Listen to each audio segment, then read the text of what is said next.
सूळ भरून नवा सदरा घालून कुऱ्हाड घासून येताळ्या बहिणीच्या गावाला निघाला. येताळ्या बिडाला निघाला होता. शेळक्याची माणसं वाटत गाठून मारतील याची जाणीव असून तो हादरला नव्हता. उलट त्या प्रसंगाची तो आतुरतेनं वाट बघत होता. आपण जगात अजिंक्य आहोत, मृत्यू आपल्या पुढे उभाच राहू शकत नाही अशी अहंता छातीत घेऊनच तो चालला होता. त्याचं एक एक पाऊल ऐदानाप्रमाणे चिखलात पडत होतं. त्यामुळे त्याच्या पायाखालून सटकणारी चिखलाची चिपळी कासराभर दूर पळत होती. नदीला जाणारी पान चिखलानं भरली होती. वरचेवर पावसाची सर येऊन आणि वाटसरूंना तुडवून त्या चिखलाची घोटीव आंबील झाली होती. त्यातून दमदार पावलं टाकीत तो निघाला होता. येताळ्या नदीवर आला तेव्हा नाव उभी होती. त्या नावेत 6 स्त्रिया आणि 4 पुरुष अशी 10 माणसं नाव सुटण्याची वाट पाहत बसली होती.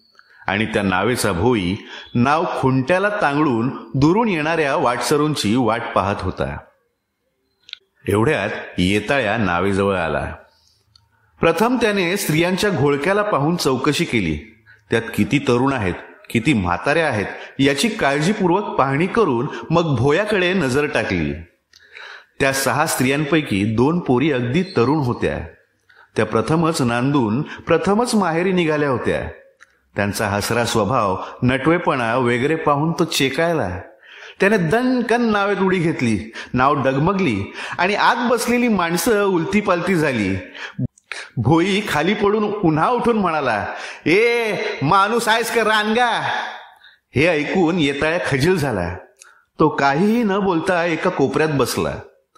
कोलमडून पडलेली माणसं त्याच्याकडे मारक्या नजरेनं पाहत नीट बसली. तोंडात त्या तोंडात पुटपुटली. नाव कवा सुटणार? कुऱ्हाडीच्या दांड्याने नावेच्या फळीवर ताल धरीत येताळ्याने विचारले. का लय घाई झाली वाटतं? भोई दरडावणीच्या स्वरात बोलला. त्यावर येताळ्या काहीच बोलला नाही. हा हाडकुळा लंगोटी लावलेला म्हातारा आपणाला भीत कसा नाही याचा तो विचार करू लागला. त्याला त्याचे नवल वाटले. मग त्याने हळूच त्या बायांच्या घोळक्यात पाहिलं. त्यावेळी त्या 2 पोरी त्याच्याकडे पाहत असलेल्या दिसल्या. त्यांच्या चेहऱ्यावर आश्चर्याचा भाव दिसत होता. येताळ्याची नजर त्यांच्याकडे वळताच त्या पोरींनी स्वतःच्या नजरा बेमालूम दुसरीकडे वळवल्या. ते पाहून येताळ्याला हायसे वाटले. तो त्या पुरुष मंडळींना म्हणाला, या की तंबाखू खाया. दात हाय ती का? भोयानं टोला मारला आणि स्त्रियांकडच्या बाजूला हास्याची लाट उसळली. येताळ्या हिरमुसला पण लगेच गंभीर झाला. त्याच्या चेहऱ्यावर रागाची छटा तरळली. त्याबरोबर भोयाने आपल्या बोलण्याचे सुकाणू वळवून बोलण्याचा रोग बदलला. तो पुन्हा म्हणाला, दात कुस्तीत पडलं वाटतं. मग मात्र येताळ्या शांत झाला. त्याचा राग पुन्हा एकदम मावळला. त्याने होकारार्थी मान डोलावली. परंतु तू माणूस आहेस का रानगा हे भोयाचे शब्द त्याच्या डोकीत वळवळत होते. सूर्य मावळतीला पोहोचला होता. त्याची किरणं कृष्णा नदीच्या विशाल पाण्यावर सरपटत होती.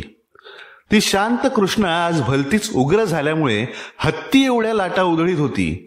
जणू ते महाराष्ट्राचे पाणी दक्षिण हिंदुस्थानात पोचण्यासाठी विद्युत गतीने धावत होते. सर्व चैतन्य एकत्र येऊन ते नाचत असल्याचा भास होत होता. त्या पाण्यावर दृष्टी ठरत नव्हती. चपळता यापुढे लुळी झाली होती.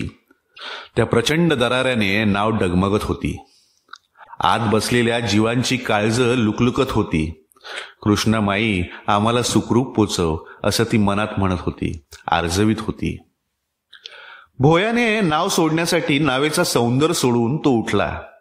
तोच एक सापवाला आपल्या 10 वर्षाच्या मुलीच्या डोकीवर सापांचे पेटारे देऊन स्वतः खांद्यावर कावड घेऊन धावतच आला. भोयाने त्याचे सामान व त्याला नावेत घेऊन नावेचा समतोल राहण्यासाठी सर्व स्त्रिया एका टोकावर बसवून आणि सर्व पुरुष मंडळी दुसऱ्या टोकावर बसवून समतोलाची तरतूद केली आणि देवाचे नाव घेऊन नाव लोटली. नाव झर झर तरंगत निघाली. भोई नाव हाकू लागला. त्याने पाण्याचा ओढ पाहून आपल्या नावेला गती दिली. त्या बलशाली पाण्याला चकवीत लाटांचा छेद करीत 13 माणसांचे प्राण स्वतःच्या मुठीत घेऊन तो निघाला. महापुराशी त्याने एक प्रकारचे युद्धच आरंभले होते. तो लढत होता. त्याची नजर पुढे होती. कुठे भोवरा आहे, कुठे पाणी आहे, कुठे गाळ आहे याची त्याला माहिती होती. मुख्य धारेचा छेद अजून पुढे होता. तो काठीत असता त्याला 2 मैल खाली भरकटत जावं लागणार होतं. म्हणून तो शिकस्त करीत होता. त्याचे सर्व लक्ष धारेकडे होते. परंतु येताळ्याचे लक्ष सापवाल्याच्या त्या पेटाऱ्यांकडे होते. तो त्या पेटाऱ्यांकडे टक लावून पाहत होता. सापवाला चिलिमभर तंबाखू ओढीत होता. बाकी मंडळी गप्पा मारून करमणूक करून घेत होती. त्या 2 पोरी कुजबुजून हसत होत्या. सापांचे सर्व पेटारे येताळ्याच्या पुढ्यातच रचले होते. त्याच्या समोर तो सापवाला बसला होता आणि त्याची पोरगी त्याच्या मांडीवर डोके ठेवून निजली होती. सापांचे पेटारे आणि त्या पोरी यांच्यामध्ये येताळ्याची नजर धडपडत होती. पुष्कळ विचारांती त्याला एक कल्पना सुचली. यात कसला साप आहे गा? येताळ्याने विचारले आणि तंबाखूचा धूर सोडीत डोळे वटारून भोया चढवून सापवाला म्हणाला, अस्सल नाग आहे त्यात. नाग म्हणताच त्या 2 पोरींनी माना उंचावल्या व बावरून येताळ्याच्या रोखाने त्या पाहू लागल्या. त्यामुळे येताळ्याला अधिकच शेव आला. तो हुरळून म्हणाला, मग काढ की वाईच. चेराव, नवं जनावर आहे ते.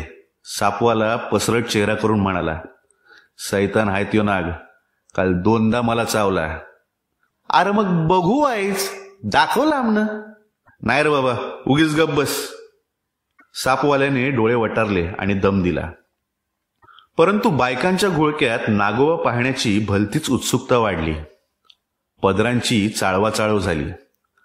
बुरख्यातून डोळे घिरक्या घेऊ लागली. त्या 2 पोरींनी येताळ्याकडे सारखी नजर लावली. त्यामुळे त्याने त्या सापवाल्याकडे भलताच तगादा लावला. पुरुष मंडळींनीही मूकसंमती दिली.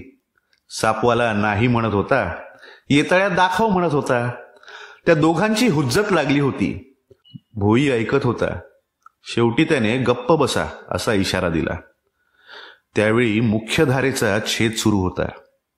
भोयाला घाम फुटत होता, कारण निर्वाणीचा प्रसंग अगदी जवळ येऊन ठेपला होता. नावेची ससे होलपट व्हायचा क्षण समीप आला. परंतु साप पाहण्याची येताळ्याची आतुरता वाढली होती. सापवाला आपले ऐकत नाही म्हणून त्याला राग आला होता. नाव कुठं आहे याकडे त्याचं लक्ष नव्हतं. एकाएकी त्याला एक युक्ती सुचली. त्याने सापवाल्याची नजर चुकवून आपला कुऱ्हाडीचा दांडा एका पेटाऱ्याच्या वरच्या झाकणाला लावला आणि एकदम खसकून ते ढाकण उचकटले. त्याबरोबर एक प्रचंड नाग फणफडून फणा काढून क्षणात शेपटीच्या आणीवर उभा राहिला. त्याने पहिला हल्ला त्या सापवाल्यावरच केला. परंतु चपळाईने स्वतःला मागे लोटून त्याने तो वार चुकवला. त्या नागाचा विक्राळ फणा पाहून येताळ्याची बोबडीच वळली आणि तो पाठीवर कलंडला. लगेच स्वतःला सावरून सापवाल्याने पुन्हा त्या नागावर झडप घातली. परंतु तो चपळ नाग विजेप्रमाणे सळकन निसटला. एखाद्या तलवारीच्या पात्याप्रमाणे लखलखत तो त्या स्त्रियांकडच्या बाजूला धावला. क्षणात नावेवर हाहाकार झाला. बायांनी एक ओरड आरंभली.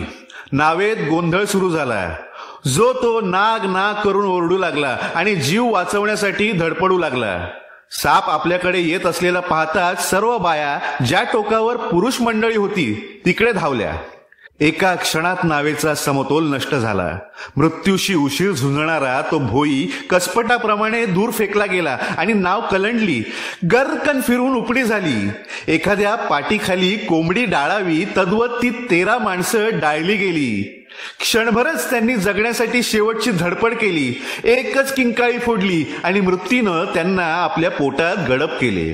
त्यांचा मागमूस नाहीसा केला. येताळ्याचा तो राक्षसी देह पुन्हा कोणालाच दिसला नाही. दुसऱ्या दिवशी मृतांचे नातलग नदीवर येऊन आक्रोश करू लागले. त्यात येताळ्याची आई ऊर बडवत ओरडली, माझा हिरा हरपला. हे ऐकून भोयाला संताप आला. तो अगतिक होऊन त्या म्हातारी पुढे जाऊन मोठ्यानं ओरडला, हिरा नव्हता त्यो, रानगा होता, रानगा. त्यानं 12 माणसांचा जीव घेतला आणि आपला 13वा दिला. असं म्हणून तो थुंकला आणि वैतागून चालू लागला. लोकशाहीर अण्णाभाऊ साठे. धन्यवाद.